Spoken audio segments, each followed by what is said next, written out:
Hello, everyone, and welcome to the 5 Tips and Tricks podcast for careers in athletics. I am your host, Dr. Maury Masovitz, joined as always by my favorite co-host, Jen Albanese. Hey, Jen. Hi, Maury. How are you? Good. It's been an exciting week coming back at it. I know. Just kind of getting through all the crazy stuff we have going on, but we did get to take a little lunch break today, so that was nice. I know. We don't usually get to do that, and we need to do it more often, but it was really nice today to just kind of catch up with some of our staff, and it was really good. It was a good... It was a little stressful for me because, you almost choked again, Maury. Listen. Okay. It was a slight, I got to clear my throat type of thing. No. This is what you did. Panic. No. So if anyone who's watching this is what Maury did. He looked at me and went, I did not point to my throat. I went like this and I held my chest for a second. You did not. You pointed at your throat. I have witnesses, okay? And the reason that it was stressful for me is because we've already been in a situation where Maury is choked on something, and it's very traumatic for me. So I think you should explain that a little better than say I just choked on something. Okay, so he's obviously fine because he's here with us today. But if anybody knows anything about me, I'm not a great person when people throw up. I can't handle it. Even when my children throw up, I have anxiety and panic. Thank God for my husband who does all of that stuff. So anyways, this is, I don't know, how long ago, Maury? It's got to be 5 or 6 at least years ago. 5 or 6 years. So we were sitting waiting for a meeting, and you had gone and gotten a bagel sandwich. Yeah, I was just trying to fit my lunch in sometime of that day. So we were sitting there waiting for the meeting to start, and he was eating his bagel sandwich. Well, he was eating too fast again because he was trying to get it in, and started choking and was couldn't breathe. Okay, Maury, hello. That time I definitely had no air coming into my body. I will agree with that one. He got up in a panic and went over to the trash can and started trying to make himself throw up. When you're choking, you're trying to get it out of your throat. Well, again, I started panicking, so I run into the hallway and I'm like, Maury's choking. Yeah, it was like the building was on fire. Everyone came running. Yeah. AD came running. Everyone was running. Maury. It was great. I'm laying over a trash can, trying having gotten this out of my mouth, and she's like, Maury's in there, and now half the office is looking at me laying over this trash can. So thanks, Jen. And I kept just pointing I wasn't trying to help him at all. I was just he's choking. So I did survive. Now, I was a little embarrassed, but I survived. You did survive, so we're very grateful for that. But yeah, I'm not the best in no, it's not your strong point. It's not my strong suit. We're really good that you're not an EMT or worked in medical at any point. That's not going to be your thing. Even when we talked about that, when I was a kid, my mom and dad were always well, what do you want to be? And I was I know what I don't want to be, and that's a doctor or an EMT or anyone that has to deal with anybody that's throwing up, bleeding in any sort of life-threatening situation. So that's why I went into sports, because we're not in those situations, but clearly I was in one with you. There was that one time where you needed to save my life and I had to force myself over a trash can. Well, it was you were coughing enough, so I figured you were breathing. You're justifying it now. You weren't blue and you weren't so. Well, with that being said, actually, our guest today could have been around Syracuse during the same period of time. She definitely could have been. So I don't know if it matches up, but I don't really want to relive that. So we're just going to skip that during the podcast today with our interview with her. But we're very excited for our guest today. We have an awesome person who is doing some great things we're really proud of. So we are going to go to our ad for this week, and we will be right back. If you're enjoying this podcast, please follow us on your favorite podcast streaming service. The 5 Tips and Tricks podcast is a part of Athletic Career Consulting, a group focused on educating and guiding high school and college students looking towards careers in athletics. To find out more, go to our website at www.athcareer.com. That's ATHCAREER.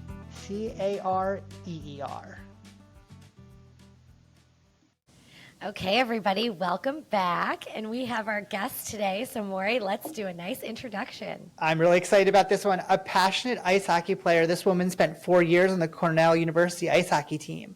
Upon graduating from Cornell, she got her graduate degree from Syracuse Falk School of Sport and Venue Management, and during that time spent time being an intern for Syracuse University Athletic Department.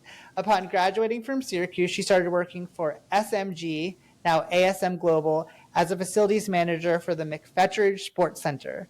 She has continued to rise up in the ranks of ASM, moving to historic Soldier Field, first being an operations manager and now being the director of operations. In her current role, she oversees over 35 full-time staff members and numerous part-time staff, as well as manages a multi-million-dollar budget. She is smart, dedicated, and in her little free time pursuing her law degree. We are lucky to have join us today Anna Zorn. Anna, so good to see you. You too. Hi, Anna. Hi. I should be open and say during that time when you were an intern, you were actually my intern. So I should be direct. You're my boss. Yeah. And getting a Good law times. degree on the side, like that's your side gig, girl? That's her little hobby on the Just side. a small side hustle. Yeah. No, it's it takes up a lot of time. No. Yeah, it's a small little endeavor. It's going well though. I'm about halfway done. That's incredible. I'm so excited for you. Awesome. I remember when we were talking about it and you're like, yeah, I think I'm going to do it. Like, go for it. Yeah. Do it. I know. It's worth it. I was thinking about that the other day when we were emailing, or when I had been emailing you. I'm like, I'm debating like going back to school, and because I was looking through emails, and you were like, yeah, you should totally go for it. And I'm like, I'm so glad I did. It's always worth investing in yourself. Yeah. Like it's always going to turn out to be something that's worthwhile. Yeah. And Yeah. But Maury's always going to tell you to go back to school. He loves school That's and work and School projects. is Probably great. the wrong guy to ask. He's a professor, and his side gig is a professor. Like, I know. I love school's great. Education is power. I agree. And then we were talking beforehand. You are on the concert circuit right now, huh? We are just getting into our crazy schedule at the stadium. So we had an international soccer game last weekend. We've got another one this weekend with Argentina in town. So Messi will be at the stadium, hopefully. That's awesome. Very cool. And then we jump right into concerts. We've got Kenny Chesney and Zach Brown Band, and then the following weekend Billy Joel, and then the following weekend Rolling Stones.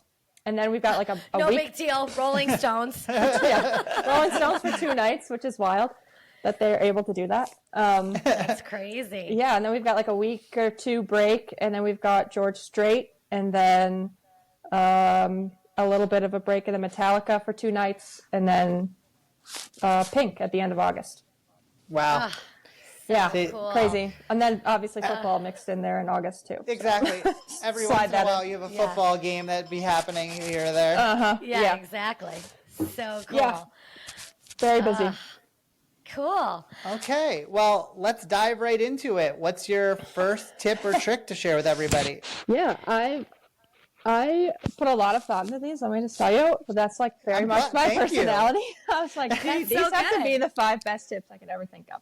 But no, some of them I do a lot of like professional interviews with like students, and a lot of these tips I feel like get repetitive, but I also think that they're important tips. But the first one that I learned, and I learned this like very much on the fly, going at Soldier Field, and a little bit I guess as an intern, but it got better, was you definitely have to come up in whatever like industry you're in, whether it be events or facilities or whatnot, is come up with like your own sort of organization tactic.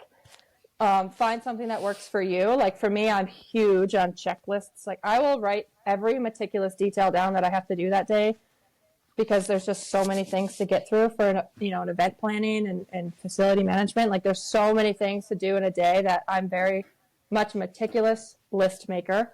But that doesn't have to be everyone's strategy. I think just find something that works for you. I know a lot of guys rely on their reminders app, or like write emails to themselves, whatever that tactic is.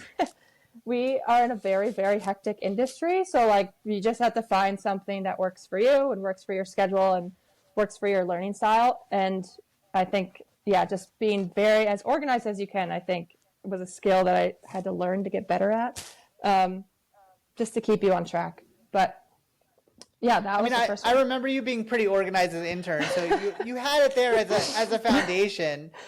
I think my baseline is organized, but then once like an event starts and like your plan goes out the window.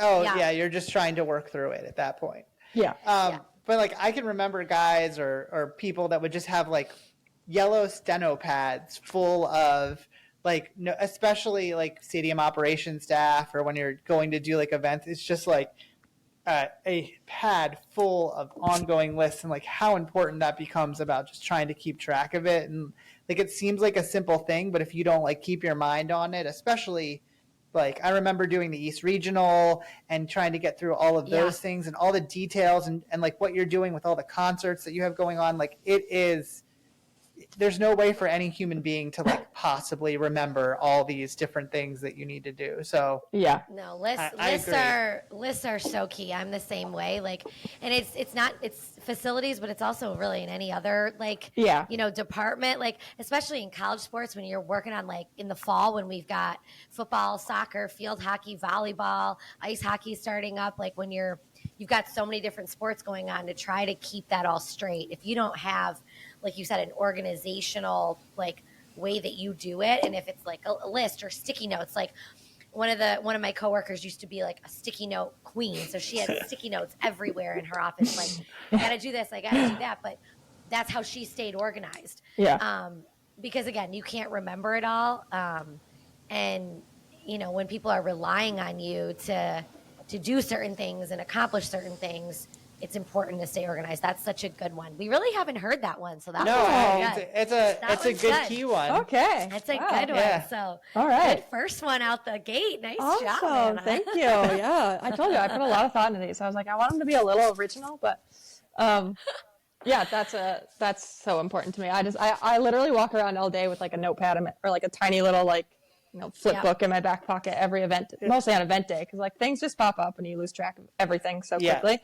And then especially with those like back-to-back events, those are always the worst, because like, what do I have to do this today, or is this for tomorrow? Like, what is this? Yep, exactly. So that's a huge one. Number two. This one, I know it's like I got so tired of hearing this at school as a student, but I don't think I really appreciated like the importance of it until I like had to do it. Was just like the power of networking and meeting people and like putting yourself out there and having like confidence in yourself to talk about yourself. Like to me, that's the part of networking that I didn't really have nailed down until like later in my career, or even till like very recently. But it's one thing to like send a LinkedIn message or like, hey, can I do an informational interview, whatnot. It's another to like then continue to stay in contact with those people. And I think that's the difference, is like, you can do an informational interview and check a box, but like then follow up with them, like, reach out to them in a month or 2 months, whatever it may be. I think that's the difference in networking that like most people or most students I think don't really understand the importance of until it's probably too late. And I just remember like getting that drilled into our heads as students, and even in like law school, it's the same exact thing. Like, it's just, you have to be willing to put yourself out there in a professional manner, obviously, but like being confident talking about yourself is a skill that took me a very long time to be like, okay doing. Like, no, I know I'm smart. Like here's the proof. Like, so it's just having a confidence in that networking and then being diligent and following up and maintaining that it's not so much a connection, but then like trying to build it into a relationship, I think is so important when you're trying to like get your foot in the door.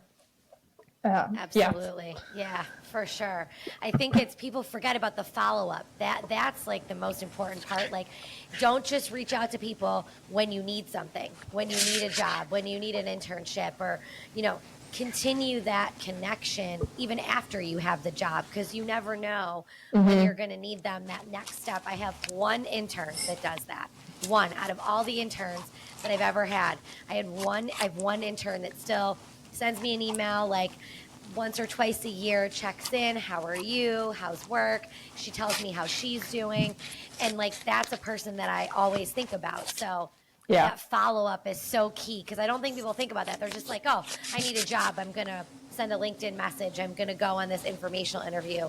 I need you to help me. It's not keeping that relationship going. So yeah, for sure. Good.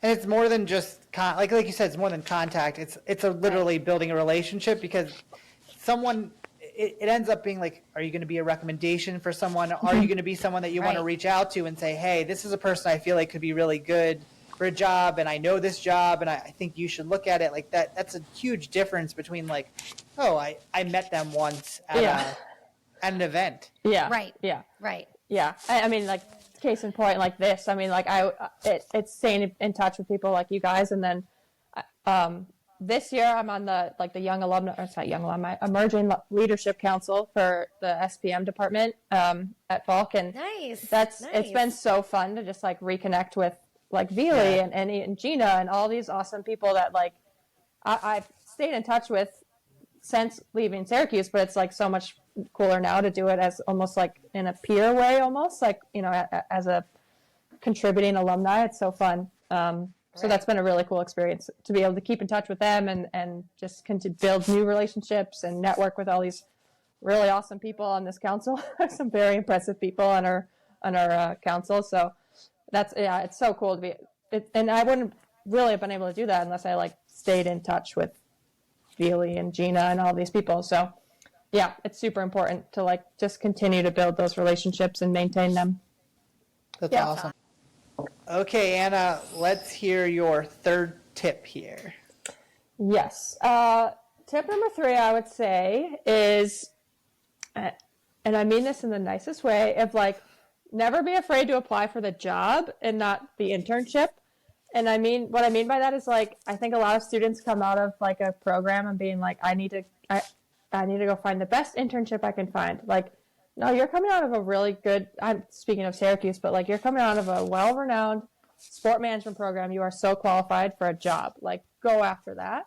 And I think people kind of settle for the idea that like, oh, we have to do an internship before you can get a job. Like, no, go apply for the job. Like that, it worked out for me, but that's because I like just put my application out there. But like, it saves you so much time, but you're going to get paid better, and you're going to get like insurance and all these other great benefits that come with an actual job, as opposed to like, you know, applying for an internship. Now I say that with the caveat of like, obviously a student comes out of school and they're like, find an internship that's like perfectly aligned with what they want to do, then like absolutely go that way, like go follow your passion. But if you're like debating between 2 positions, like go apply for the job. Like, you're so qualified, especially coming out of Syracuse. Like, you have such a strong backing with that degree that like you're so marketable. So yeah, be confident in yourself that you can get a job and start your career off like with a steady income and a steady salary, and that just sets you up so much better than trying to redo the whole process again in a year. I will put the caveat though that a lot of people have to understand, during school you were extremely active and like took the time to learn and get the experience. So I 100% agree with you. Like, you have to make everything of the time that if you're a student that doesn't take advantage of your time during your education, that will not work, I feel like. Yeah, that's very fair. Yeah, that's very fair. I think.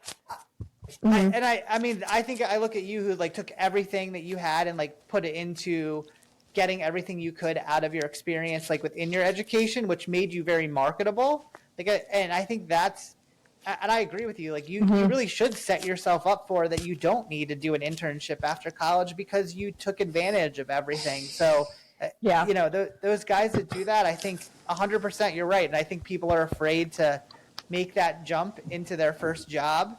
And I would agree with you. Like, sometimes you just need to go for it and believe in yourself. Yeah. That confidence in yourself, just having the confidence in yourself to go for it. And like Maury said, like, you doing internships during college will help you get to that point when you graduate. So like, not just saying, oh, I'm taking these classes and that's it. Like, doing the internships in the summer, you know, volunteering during the school year, like doing those informational, interviews and outreach and networking while you're in school will help set you up for when you graduate to have that confidence to be like, yeah, I can go for the job. I don't need it. I don't. So that's good. I like that a lot. I think that's good. I think you guys said it probably better than I did, but absolutely zero qualms against internships. They obviously set you up for success. It's definitely the confidence of being like, no, you're qualified. Go for it. Like the worst they're going to do is turn you down. So, but at least try.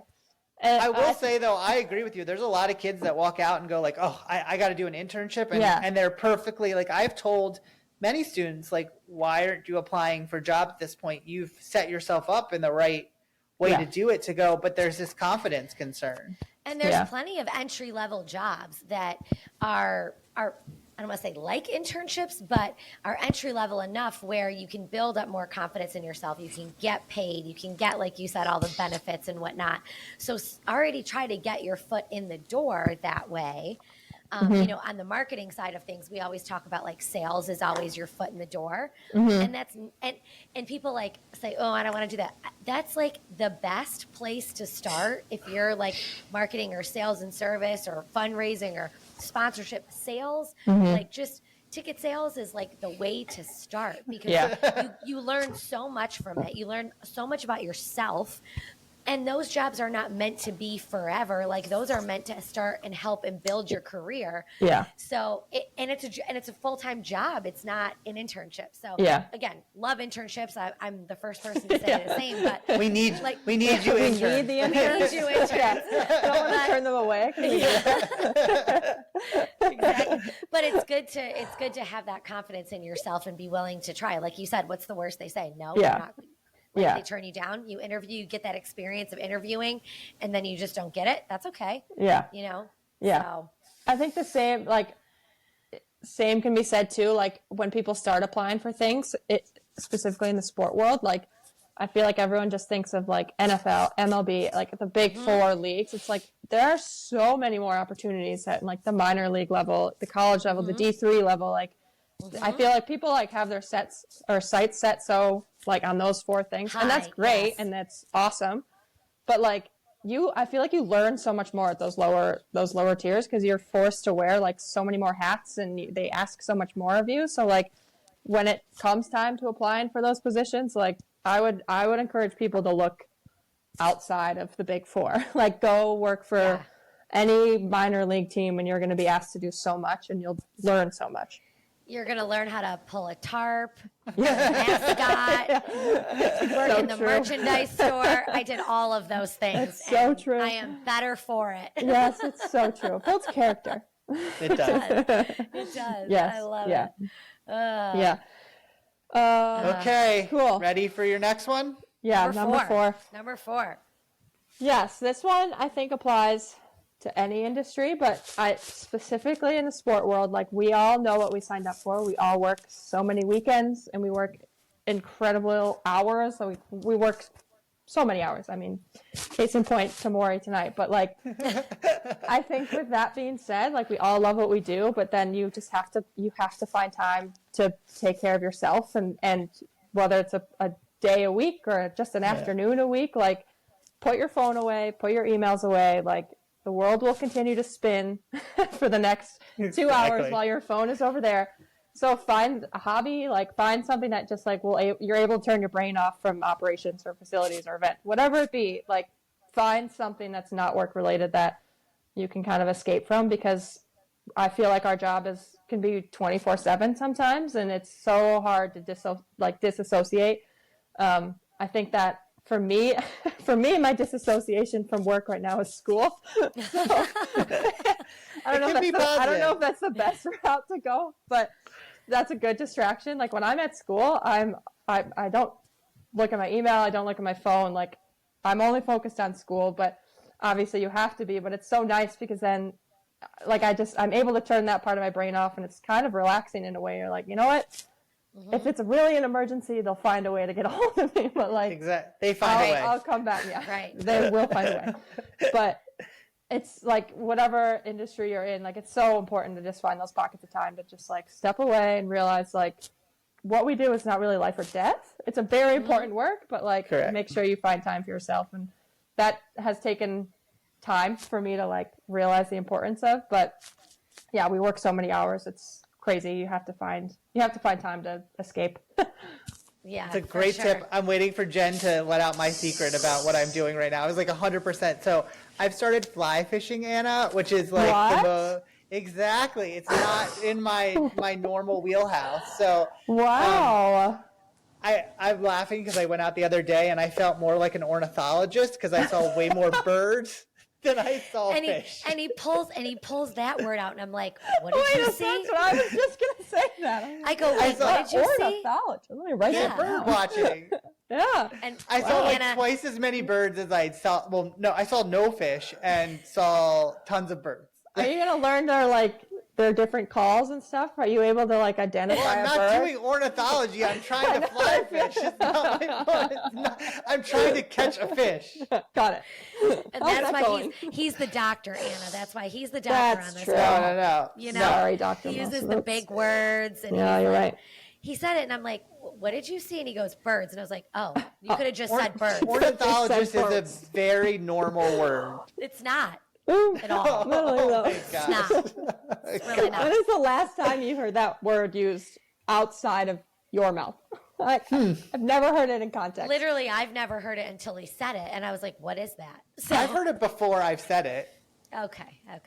Well, that's why you're the doctor. Believe it or not, doctor. I'm fly fishing, and if I catch a fish, which I have not yet on my own, I will send you a picture. Fantastic. The list is getting very long about who I need to send a picture to because I have not yet caught. Once he Are does you it, doing we'll it post it. correctly? How long have you been doing this?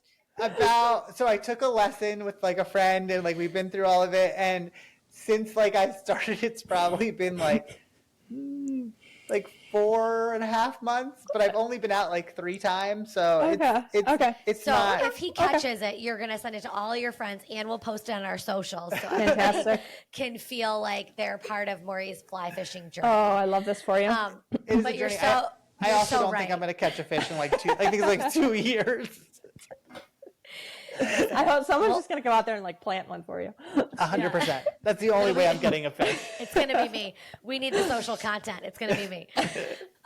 But you're so right, Anna, about like finding time for yourself. Like it's hard, especially when you're younger, to understand that concept. But I think it's so important to do that. And if you start in the beginning of your career, like you'll be able to do it throughout and know that it's important to help you be better at your job if you start it off, you know? Yeah. Absolutely. It takes a lot. It takes a lot of time, and it's good to have that. So, Maury, we wish you all the best in the fly best fishing of luck. Thank you. expedition. Okay, and now it's time for Jen's part of the segment that she Okay. always has to do. Say the So, final our question here. Yes, our last question, Anna. So, what do you know now that you wish you knew then? So, basically, what do you know now at this point in your career that you wish you knew at the start of your career?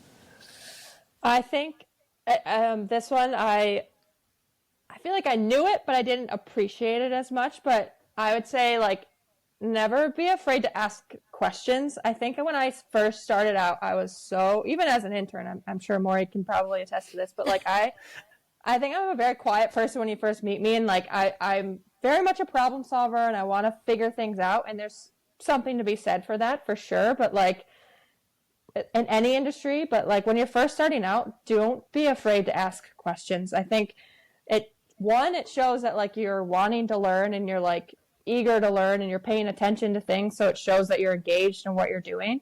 But also, like, it's so much better to ask for help and be right than like try and guess and be wrong. Like, so have the 100%. confidence. 100%. Yeah, have the confidence to ask questions. I don't think any good leader, any good boss out there is ever going to be like, no more questions, please. Like, no one's ever going to say that. So like, be confident in asking the questions, especially when you're young. Like, you don't know everything. You're not expected to know everything. That's why you're there. So like, ask as many questions as you want. I always tell, like, when we have interns and we have new staff, like, literally ask no question's a dumb question when you're first starting out. So I think that just takes time to be able to like be confident in asking things. But yeah, I feel like when I first started out, I would have been better off if I asked more things, but we all learn. Mm-hmm.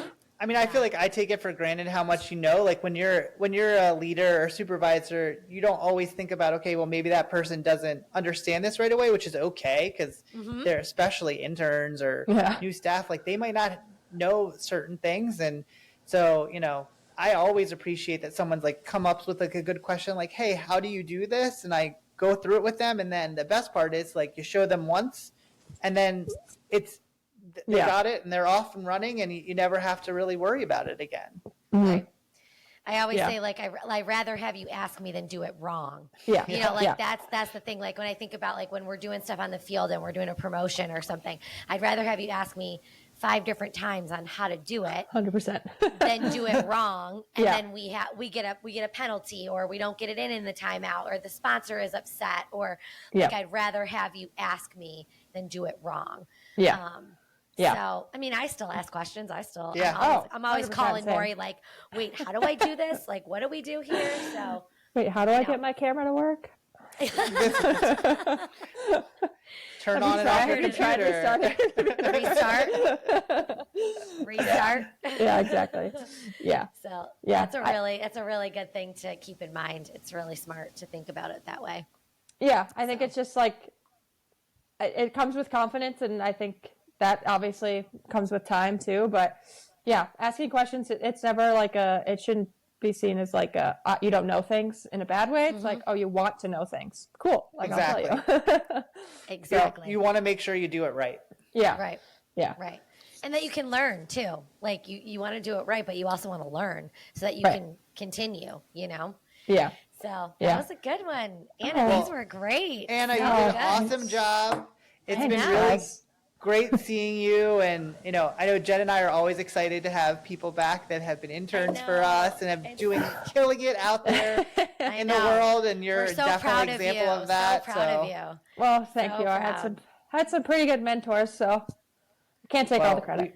We are happy to be a part of your journey, and so glad that you could be a part of giving everyone else some insight into what's going on in the world of athletics. So yeah, happy to do it. With that, appreciate it. With that, we're going to wrap it up and make sure everyone follow us on all your favorite platforms, and we'll hope to hear and see everybody soon. Bye. Bye. If you like the 5 Tips and Tricks podcast, make sure to subscribe on your favorite podcast platform. You can rate and review us, including questions that may be answered on future episodes. The 5 Tips and Tricks podcast for careers in athletics is part of Athletic Career Consulting. Check us out at www.athcareer.com.